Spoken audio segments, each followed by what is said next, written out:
I am a Blaydes believer. But I'm a Blaydes believer with the caveat if he can get this fight into this or this or this position. I've not been a Blaydes believer on the all around, but that's not me being negative towards Blaydes. That's me being an observer of what Blaydes likes to go and do in fights.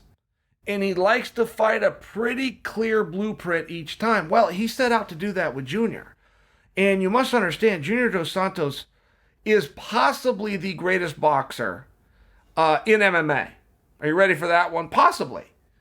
I think more than likely he's the greatest boxer in the heavyweight division. Now, Stipe may have something to say about that. I get it. There's some arguments you could put out there, and I'm talking over the body of work. But if you go and watch what Junior can do with his hands, particularly that uppercut, if you go watch what Junior can do with his hands, even in his fights with Cain Velasquez, which did not go his way, 2 of the 3, I think you would agree with me. This is a guy we could at least say you don't want to be on your feet with. You would elect to be somewhere else. Okay, great. So Curtis comes out and Curtis tries to take him down. And Curtis tries to take him down again. And then Curtis tries to take him down a third time. Well, it turned out that Junior Dos Santos was hip to the Curtis Blaydes blueprint that I just laid out for you. So Curtis Blaydes finally says to hell with it to plan B and starts trading with Junior. And by the way, gets the best of him, puts Junior down and knocks him out. I think that Curtis really needs to be recognized for that. And we've seen this with many fighters, guys, where we see a body of work, we see one specific skill that they like to go to and they have success with, and therefore we draw the conclusion that that's the only skill that they have.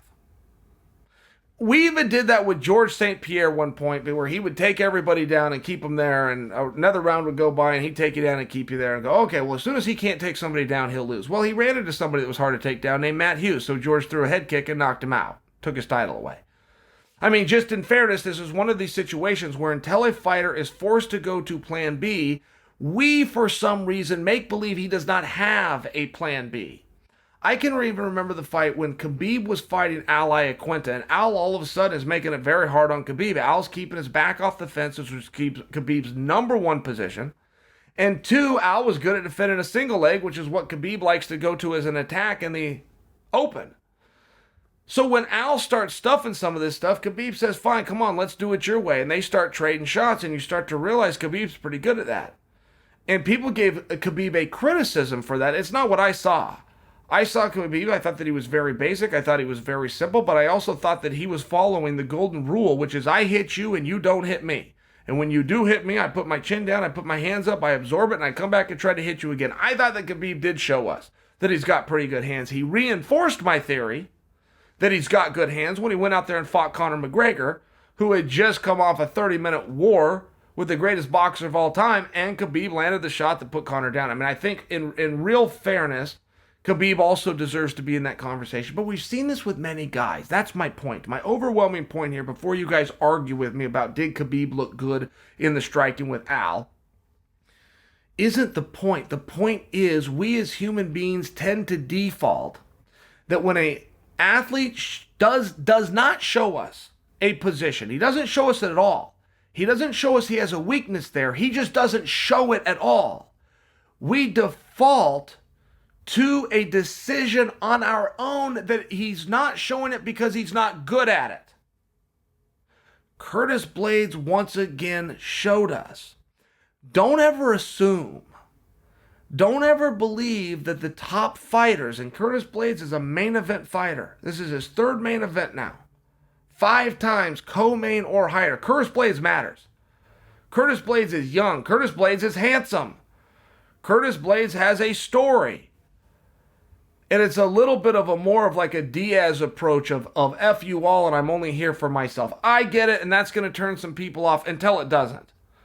That theory and that marketing does eventually catch on, and it catches on red hot. It's just a slow build.